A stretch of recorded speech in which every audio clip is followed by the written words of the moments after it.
Welcome back to another Post-Media Ottawa Senators panel. I'm Bruce Garriock, pleased to be joined by Dean Brown, TSN 1200's play-by-play voice of the Ottawa Senators. And good morning, Dean. As we speak today, the Senators have lost 4 straight on the road and prepare to open a homestand against the Vegas Golden Knights. What have we seen from this Senators team so far? I'm going to start with, we haven't seen any consistency. Yeah, that's true. They have been at times very good, and at times they have been very bad. What we saw on this recent road trip is, just a problem defending. The number of shots they've given up, the number of chances they've given up. Anton Forsberg has played outstanding, and if not for him, the scores would have been far larger. But I think sometimes, at least for me, I have to remind myself, although the expectations are high in many ways, this is still a very young team, and obviously still a team that is still struggling to find its identity defensively. Well, and you speak about identity defensively, and I think one of the concerns that I've seen through the first, let's say 10 games of the regular season, they're not quite there while we speak, but is I feel like Thomas Chabot is struggling. I feel like he's struggling with consistency, and I bring back the consistency word again, apologize. But what have you seen in Thomas Chabot's game? Is he trying to do too much right now? Yeah, I think so. I think that, with some of the more veteran players, and especially him, he's been this team's best defenseman for quite some time, still is. And so I think there is this sense that, he has to be one of the guys to pull it out of the ditch, which is admirable. But sometimes you get yourself in trouble when you're trying to be Mr. Everything. And, I think that, he's not the only one. When this team is playing well, it's got the puck. They play fast. And they hit people, and they make it hard to play against. And when those ingredients aren't there, it looks like a completely different team. And that goes for Thomas Chabot or almost anybody else on this team. They have to play. They're designed to play an up-tempo, play on your toes, not on your heels, kind of go after it kind of game. And when they're in their own zone and they're on their heels trying to defend and trying to, get a breath of air, and they're being swarmed, that's not the way they want to play. That's not when they're at their best. And lately, there's been too much of that. And I look at the Senators, and they started off the season 0-4 on the road. They've got 14 games this month. 7 of those will be played on the road, including the 4-3 loss to Tampa Tuesday night. To me, Dean, they've been in these games on the road. They have 3 of the 4. They have not been able to close out in the final minute. Tied. But do you think the approach has to be in those games, Dean, at least get out of here with a point, and then kind of, flip the coin in overtime or a shootout? Yeah, for sure. If you could orchestrate it that way, that's what you'd like to do. If it's not a game you can win, you'd love to at least get a point out of it, for sure. But I think it's one of the byproducts still of a very young team. And I know that, people are tired of hearing that, but, chronologically, this is still a very young team. And closing out games, closing out teams is one of the toughest things to do in this league. With the match game as scientific as it is now amongst coaches, playing on the road is more difficult. You have to deal with the other team's ability to line match and choose matchups in games. And it's difficult. But if you're going to be a good team, and Ottawa aspires to be a good team, you got to get over that. You have to find a way to be able to mature as a team, to be calm in those situations. You look at last night's game, we're recording this the day after the game in Tampa. When Tampa was down late in the game, they didn't change the way they played. There was nothing frantic about their game. They just went about their business and waited for breaks. And when they get breaks, they have a higher percentage of taking advantage of those breaks than some other teams do. That's why they won a couple of cups in the last couple of years. And that's why they were in the cup final again last year. And that's what you get with a seasoned, experienced, skilled team. And right now, Ottawa is not a seasoned, experienced, skilled team. It's a bunch of high potential young players that still have plenty to learn. I think maybe the mistake some people made in their optimism is they think that a lot of these players are closer to the finished product than they actually are. There's still a lot of players on this team who have great promise, but there's still a lot of players on this team that are very young. And so you'd like the maturation project to be faster than it is. And I know it's very frustrating right now. And some of these losses have been painful for the fans to watch. I get all that. But in some cases, you can't speed up time. But what you can do is you can demand more of the young players.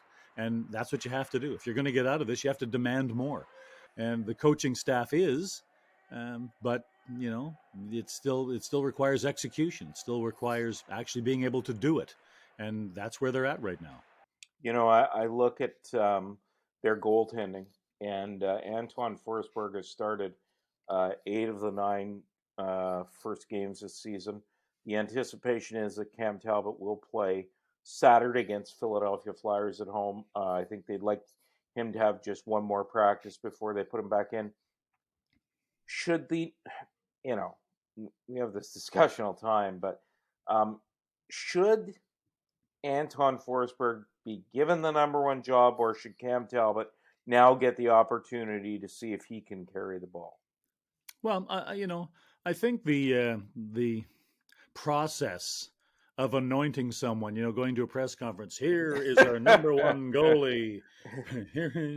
I know. You know, hey, we're all guilty of it. For sure. Yeah. And I get that, but I think right now, if you have to give them a number, I guess you would have to say that Forsberg is the number 1 because he's been playing the number 1 minutes. You know, he's the guy. But they got Cam Talbot to play. And the expectation was that they would both play about the same number of games and they would provide about the same amount of success. And so you're not burning out one guy and putting all your eggs in one basket. That was the plan. And nowadays in the NHL, that's the plan of a lot of teams. There's very few teams now that are, you know, we've got this one guy and we're going to ride him. In this game now, you can't. You have to have 2 goalies who can play and start and win you games. And so that was the idea. You know, they didn't bring in Cam Talbot because they didn't believe in Forsberg. They brought in Cam Talbot because they know you need to have 2 to be able to have a chance to make it to the playoffs. So I am not anxious to, you know, decree that I think someone is the number 1 or someone is the number 2. I think when they get back to what the plan is, there's going to be every attempt made for them to play about the same, unless one guy is demonstrably better than the other, and then you have to say, here's a 1, here's a 2. But I think when Talbot gets back, they're going to try and go with what the original plan was, that they both play about the same number of games, and maybe you ride a hot hand.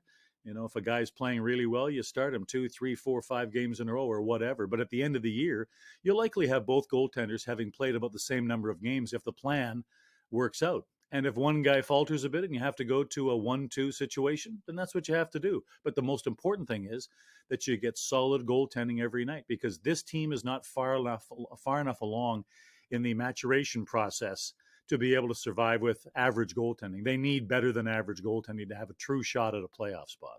And I'd be remiss if, before we wrapped up here, Dean, if we didn't discuss the news on Monday that the Ottawa Senators, they haven't been formally put up for sale, but they have agreed to a deal, a memorandum of understanding with a New York-based banker to entertain bids to sell the team.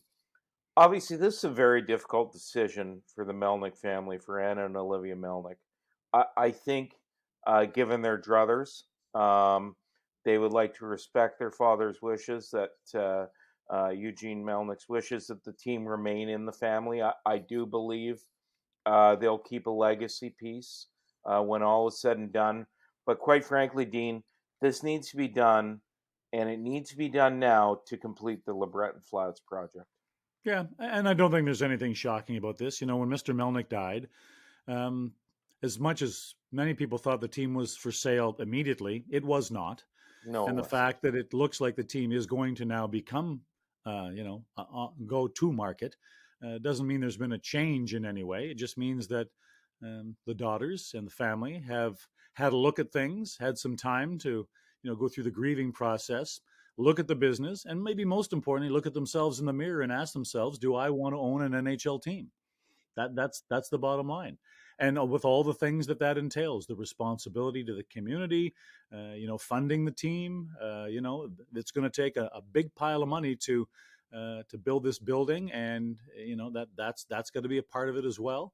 And so I don't think it's really surprising that they're going through the process of setting up a system where if you decide to sell some of it or all of it, that you have the process started. At any time they could change their mind, although I doubt that, and just keep it all. But this first stage where They talk with bankers, and you, I think, properly in your piece pointed out that these type of bankers really act as real estate agents, for lack of a better term. They're going to go out in the marketplace and they're going to source out potential buyers, and then nash around the money part of those things and make presentations to the board and to the daughters. And if any of those deals look like something they want, then they might move forward with it. I think my gut is that they probably will. And I agree with you. I think that their biggest thing would be that they would like to, if it's possible, be able to maintain a certain percentage of the team so that stays in the family. But I don't think this is any surprise to anybody. I don't think it's any, super breaking news. The daughters, the family are investigating selling the team. Well, yeah, okay. I don't think anybody, I think it was a mistake to think that was happening as soon as Mr. Melnick died. I think there was a whole bunch of people rushing to suppose things that weren't even being considered or talked about at that point. But now they've had time and they've looked at their situation, looked at the business situation, and like I said, asked themselves, to two young women want to be in the business of running a hockey team. And, if you don't, then maybe that's something you sell off all or a part of and go do other things with your life. But this is simply the first step in that. This is not like the team is going to be sold next week and in new hands. But I think what you're originally pointing at, Bruce, is that this is inextricably wrapped up in the LeBreton thing. This has to be taken care of before LeBreton moves forward, because for them, it changes the price tag, obviously. If you have a confirmed deal to build that new building, that changes the price tag they can ask for this team and the building. But also, you want to get all of that settled and have all those ducks in a row before you start, having to deal with three different fronts all at the same time. The lawsuit between Ruddy and Melnick still exists. That hasn't been settled. So that in some form has to be settled. Whether you want to sell all the team or part of the team, that has to be settled. Can you go ahead and get all the approvals done to go ahead and start building the building so you know where you're going with this franchise? That has to be done.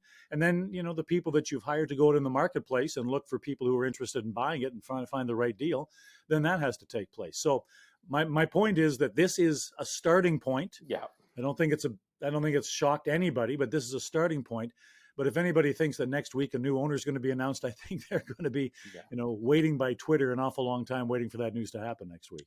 Well, Dean, we appreciate your time, and I'm sure over the coming months this will be something that we discuss. I do find the timing of this interesting because, the big Board of Governors meeting is coming up in December. Usually it's somewhere nice and sunny, and I'm sure that the governors will want to know by then where the LeBreton bid is at and if the team is formally for sale.